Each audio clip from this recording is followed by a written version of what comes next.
The 42nd chapter of the book of Yechezkel.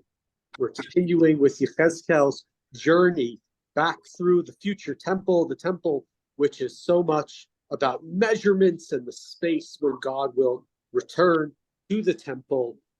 And that's where we continue. Vayotzieni el hachatzer hachitzona, haderech derech hatzafon, vayevieni el halishka, asher neged hagizra, v'asher neged habinyan el hatzafon. So he took me out by the northern gate into the outer courtyard, up to a complex of chambers that ran parallel to the northern ends of the structure.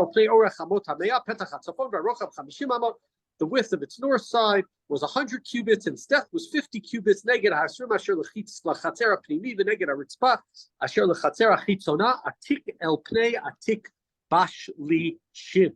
So we're talking about right angles and 20 cubits and the pavement again, over and over. And I said yesterday, say it again.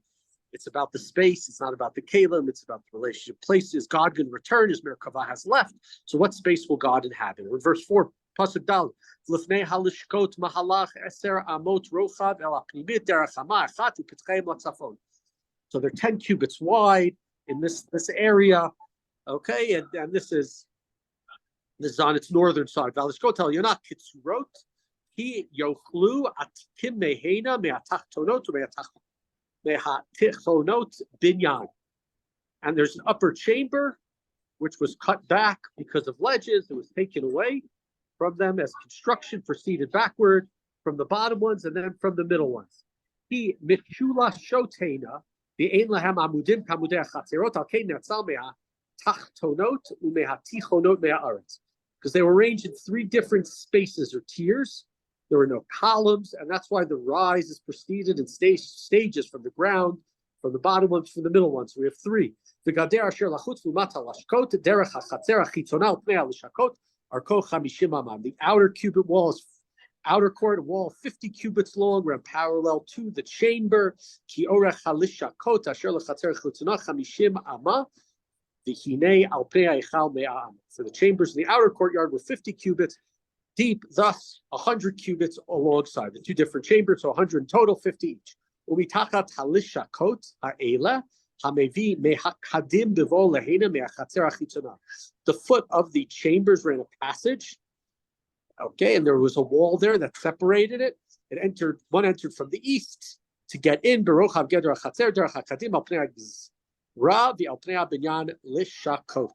another chamber complex to the east of the vacant space. The derech lifnehem kimarei halishakot asher derech hatzafon karpan.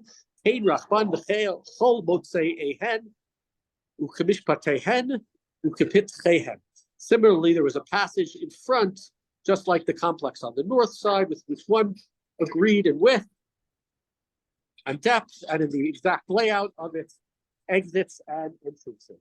Okay, so again, just the details of the different chambers. Here we're near the Lishakot, so here we're near the different chambers where the Kohanim would be, and different chambers for the Leviim, and different families, but it's still all about the space. We're in verse 12. Accordingly,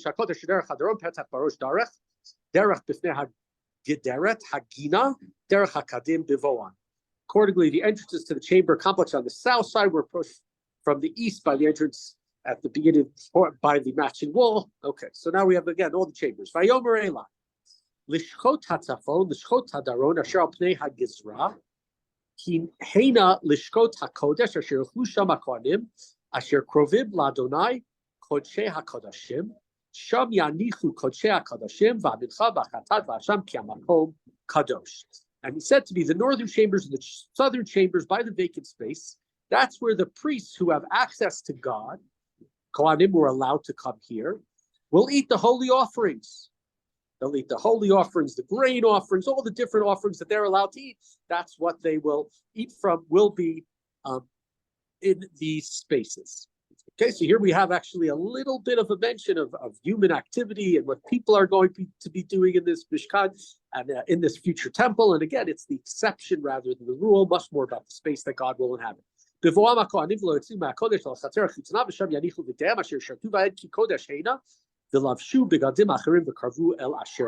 the priests enter, they won't leave and go out and come in. They have different types of clothing. They have their holy clothing, their sacred clothing, which is for their service in the temple, and then they have their regular clothing.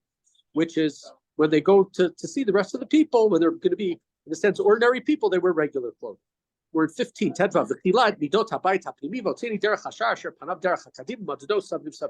when he finished the measurements of the inner temple, he led me out by the way of the gate that faces east, and he measured off the entire area. Madad. So already finished the inner temple measurements, but we're still measuring. Madad ruach hakadim b'knei hamidah chamesh meot kanim b'knei hamidah savim.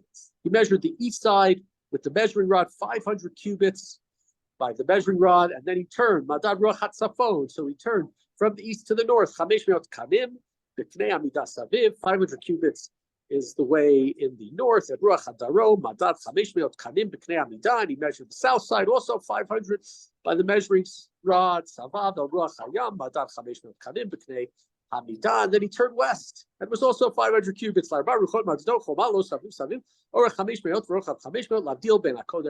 measured on all the four sides. It had a wall completely surrounding it, 500 cubits long on each side to separate the consecrated from the unconsecrated. So again, here, what we have over and over again is the measurements, measuring, and we finally measure now to the outside.